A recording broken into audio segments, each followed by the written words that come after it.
Good morning. Yeah. I hope everyone's doing well this beautiful day. For the last several months, we've been talking about the different bodhisattvas in Mahayana Buddhism, the four great bodhisattvas. So I thought that I'd try to go through the four of them again and bring out the essence of each one of them. So there's a lot of information to go over, but hopefully we can get the general ideas of what each bodhisattva stands for. So in Mahayana Buddhism, the bodhisattvas really first were talked about in the first century before the Common Era.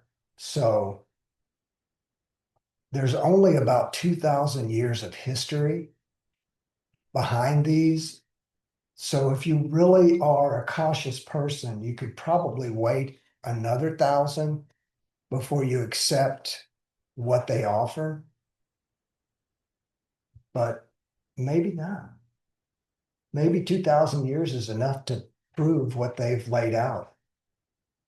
Bodhisattva, the word Bodhi means awakening, and Sattva, and my pronunciation's not always really good, but that just means being. So we're looking at an enlightened being and somebody that's driven by great compassion. So each of the bodhisattvas have as an underlying principle compassion for every sentient being, not just the billionaires or the fancy politicians, but every sentient being, whether it's a swallow or another human being.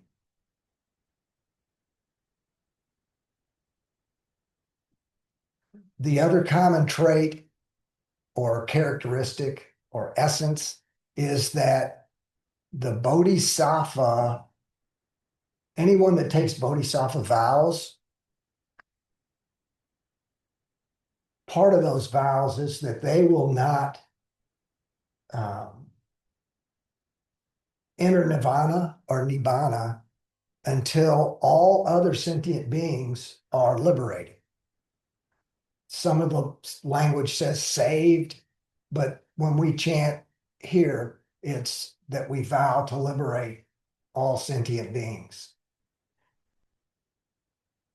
And another thing that the bodhisattvas will point to is that enlightenment is available for everyone.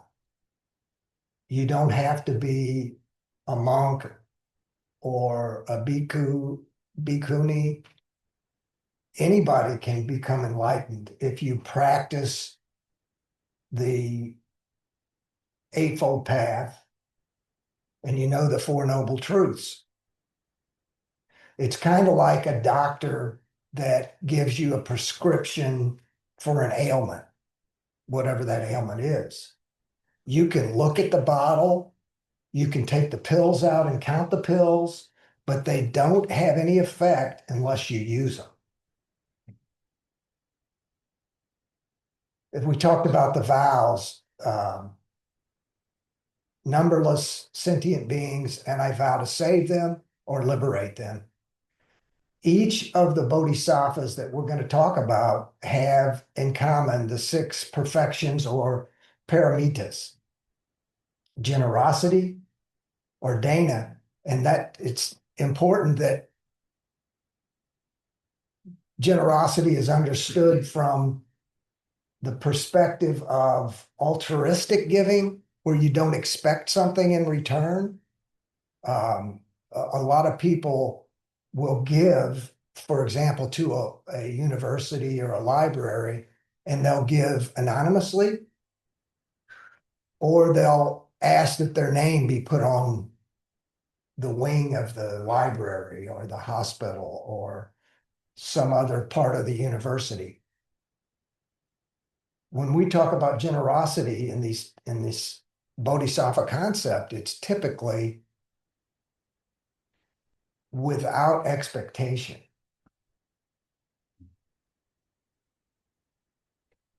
Sila, or morality, ethical discipline, is another one of the paramitas. Patience, diligence, meditation, and wisdom. And if you expand that to the 10 paramitas, which at some point in time after the 1st century BCE, there were 2 different sets of perfections of wisdom or paramitas. There was a 4 and there was a 6, and they merged them together to make them 10. And the extra ones were skillful means, determination, spiritual powers, and knowledge.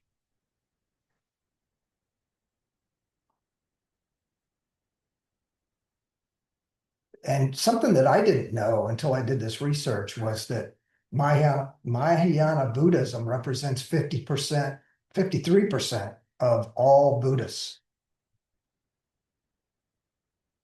So the first Bodhisattva is Avalokiteshvara, or as we use here at Maba, Guan Yin. And the Guan Yin Pavilion is located over this way, behind the lake. Guan Yin is the person that has infinite compassion for all beings, benevolent observation, uses skillful means to adapt to all situations, and all people that come to Guan Yin. And if you look at the Lotus Sutra, chapter 25, you'll see that the Buddha talks about the virtues of Guan Yin, and that you can call on Guan Yin in times of crisis, and that Guan Yin will help protect you. One of the symbols of the Bodhisattva Guan Yin is the lotus flower. And the meaning behind that is that the lotus seed is deep in the mud in a lake, and that only through perseverance, patience, and equanimity does that seed come out and flower into a beautiful flower. And if you've ever been around the lake over here by Guan Yin Pavilion during the time that the lotus flowers are blooming, there's a bunch of them over there, and they're just absolutely gorgeous. And as I said, what's the practical significance? Guan Yin is typically invoked for protection, healing, and guidance. And it's thought that the Dalai Lama is the current incarnation of Guan Yin. And the mantra that is associated with the Guan Yin is Om Mani Padme Hum. And if we have time, I'll give you an explanation of what that means from the Dalai Lama himself.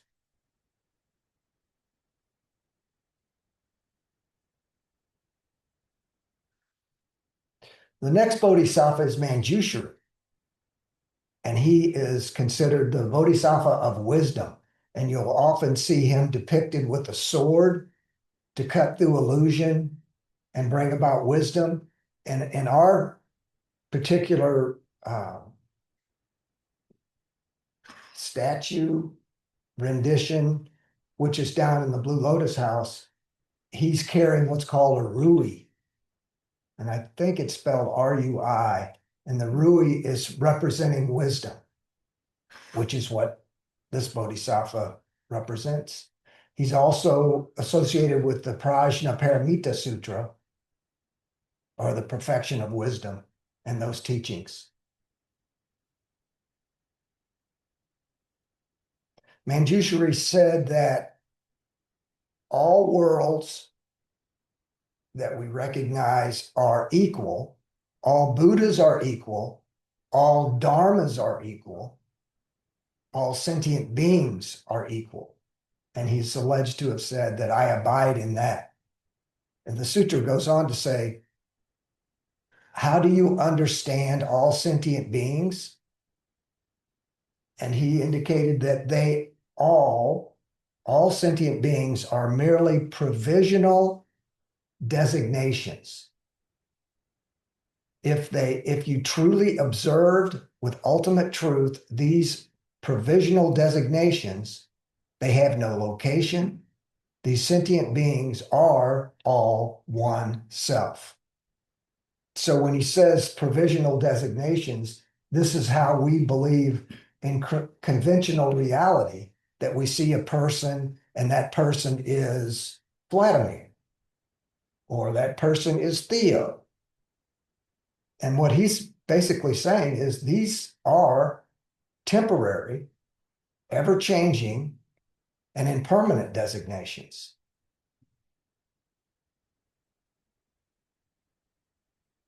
These representations, the pictures that I've got here, there are a lot of different types of representations of each of these bodhisattvas. So these are just some.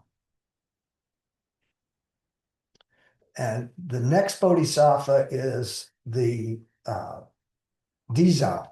And Dizang is represented here at Maba by the statue in Dizang Hall, which is just up the street here. So it's where the remains of many people are housed. And Dizang is known for compassion, and he actually was a person that also vowed to stay in this world and not obtain nibbana until the entire sentient beings in the hell realm or the hell beings are all liberated.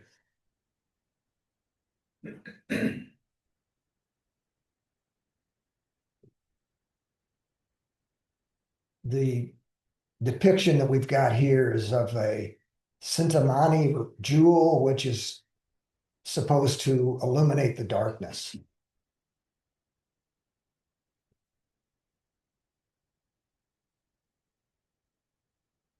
The next bodhisattva is Samantabhadra, and he's also down in the Blue Lotus house. And in Chinese, it's Putzen. Putzen.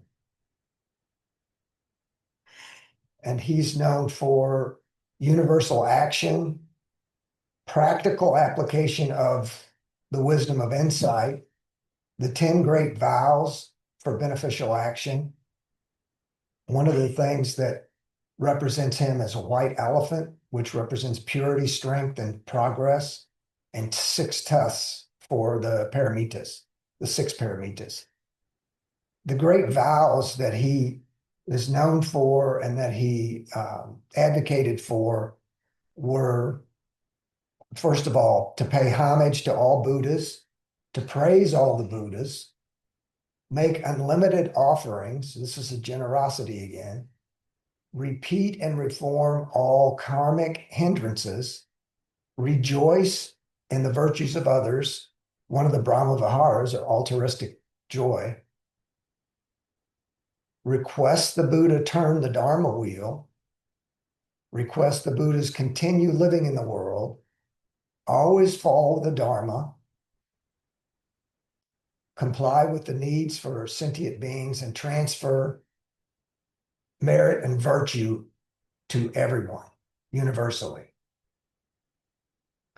So if we look at the wisdom of these 4 bodhisattvas and try to apply them to our daily life, the first thing that we come upon is loving kindness in our daily existence. When you get cut off in traffic, what do? Do you return the anger that you received with anger? Do you pass judgment on the person that cut you off? Or can you react in a more tempered way, with more wisdom?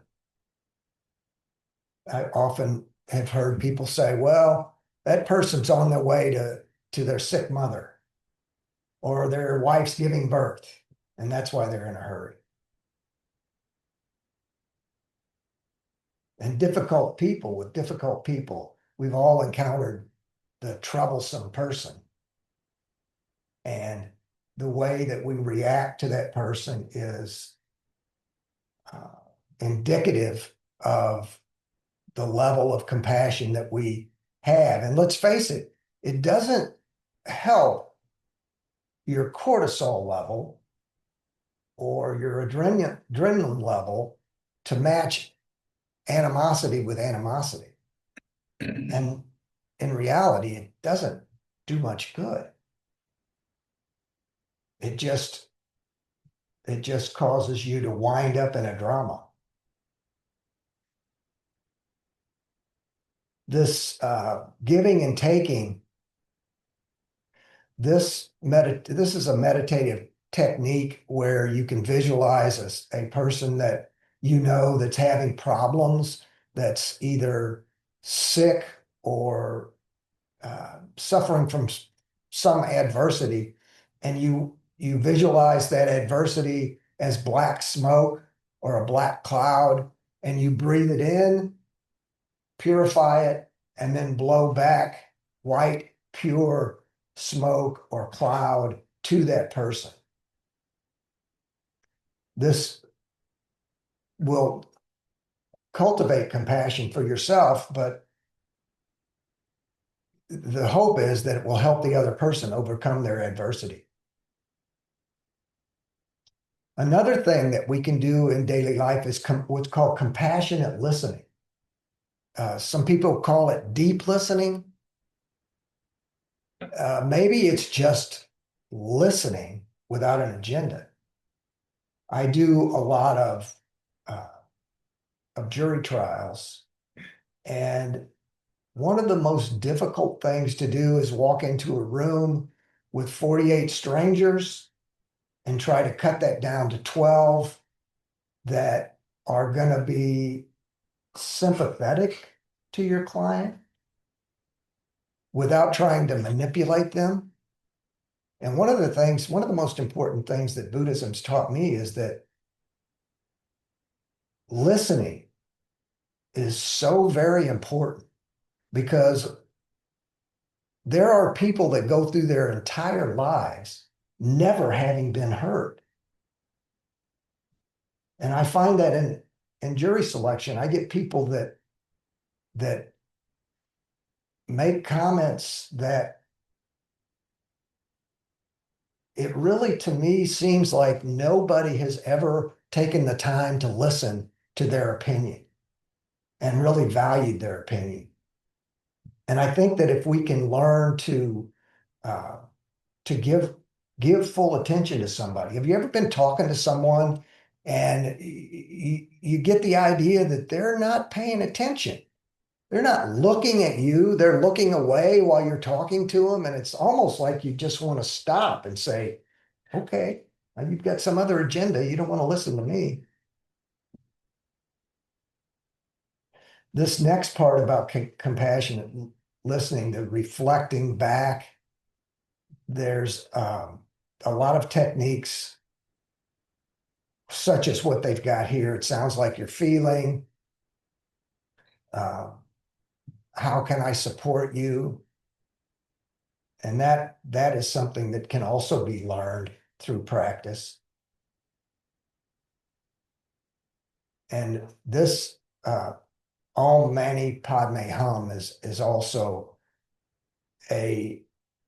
some people call it a prayer, some people call it a mantra, some people call it a saying, but the idea is that these 6 syllables are a universal tone that helps clear and heal body, speech, and mind.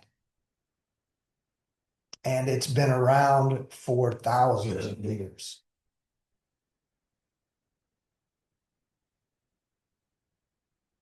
Developing wisdom is something else that can help us in our daily lives. If you reflect on the Bodhisattva path, making an account of your day, what went well, what could I improve? Did I act from wisdom or reactivity? And that's what I'm talking about, reactivity. There's a continuum in the Abhidharma, which is basically the book of Buddhist psychology. And that continuum is basically how the mind perceives and then the steps of perception. And there is a level in that sequence where there are really two paths. The perception can become a judgment and a reflexive reaction, or you can pause just briefly, some say for the blink of an eye, and during that pause, you can decide, how am I going to respond? How am I going to respond to this aggression, this kindness, any kind of situation that you're confronted with? And the way that you frame your mind to respond can make all the difference, not only to yourself, but to the person that is confronting you or that is asking for advice or that you're interacting with in any way. Contemplating impermanence. So we all know that the three marks of existence, one of those is impermanence. And if you ask any person on the street, did you know you're going to die someday? You'd get a universal response, right? Yeah, I know I'm going to die. But if you ask someone for the meaning of impermanence and how they understand impermanence, I think most people probably have no response. They don't know what the underlying concepts mean and how to use them. So, for example, I have a family issue right now that's very difficult. And understanding impermanence gives me some kind of solace.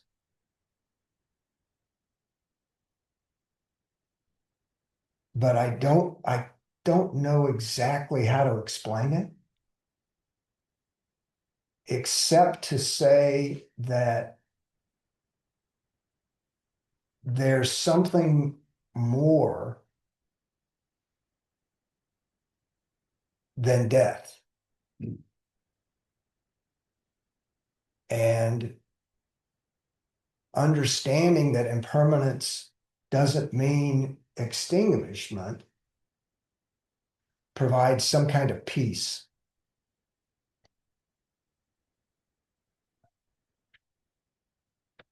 The underlying idea of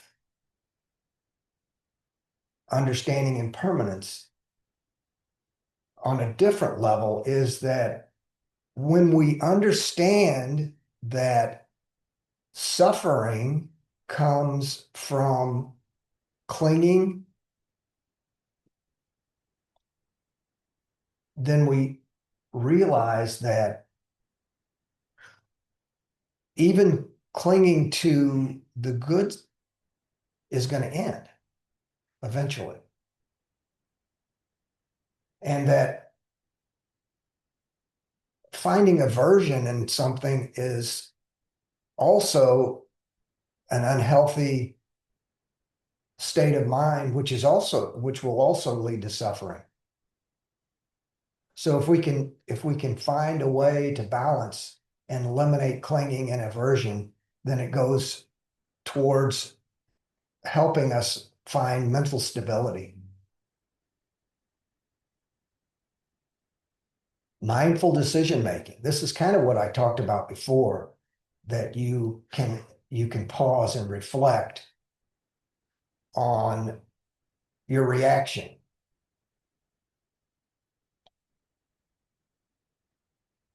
And of course, we sometimes act out of habit. There's no doubt about that. But if we can incorporate wisdom in our reaction, then that is something that can profoundly transform your stability, tranquility, equanimity. And the way we do this is through a term called neuroplasticity. Neuroplasticity is just the mind's answer to training, really. You practice meditation, you practice understanding the Dharma, and through that practice, you create new habits. Some say it can take 25 days, some say it can take 60 days, but eventually the mind is kind of like Play-Doh. This neuroplasticity means that you can form these new habits. And it's not restricted to Nobel laureates or prize winners. It's anybody with a brain can form these new habits through neuroplasticity.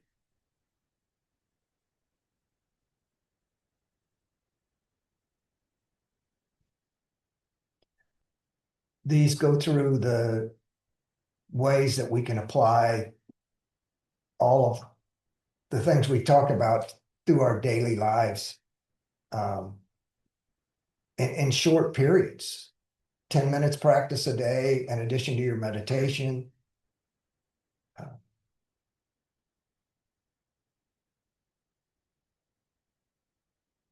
Ethical living is one of the things that we haven't talked about, but right speech, honesty, all of these things go towards living a more stable and tranquil life. The four Bodhisattvas stand for compassion, wisdom, universal merit, and commitment.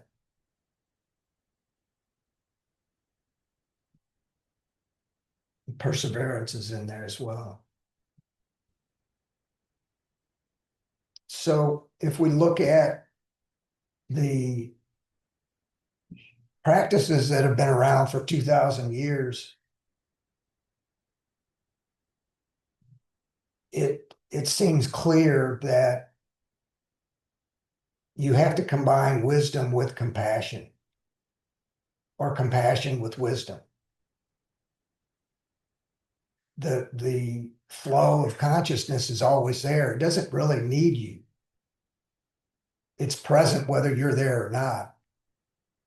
But you have the choice of opening the door to that consciousness every moment. Just because you're not mindful this minute, the next minute you can be mindful. You just have to remember to open the door to that consciousness. Thank you.